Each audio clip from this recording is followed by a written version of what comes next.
Bang, siapa cakap lelaki tak payah jaga kulit muka? Siapa cakap macam tu kau silap. Sebenarnya lelaki lah kena jaga kulit muka. Sebabnya takkanlah kau nak biar bini kau je muka cantik tapi kau sendiri muka hauk.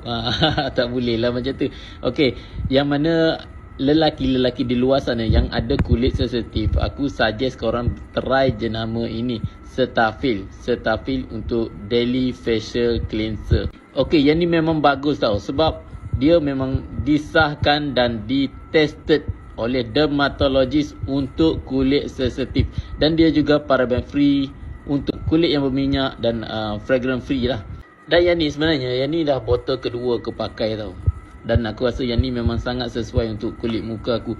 Kulit muka aku ni jenis yang berminyak dan senang naik jerawat. So yang ni aku rasa yang antara yang sesuai untuk kulit muka aku lah. Yang ni memang aku pakai sebelah maghrib aku pakai, malam tu aku pakai mask lah. Dan sejak aku pakai benda ni, aku rasa aku bangun pagi kulit aku jadi macam lembap lah. So kalau aku nak cerita pasal kebaikan dia, banyak sangat. Sejak aku pakai benda ni, aku rasa selesa dan sesuai untuk kulit aku yang sangat-sangat sensitif dan senang naik jerawat dan berminyak.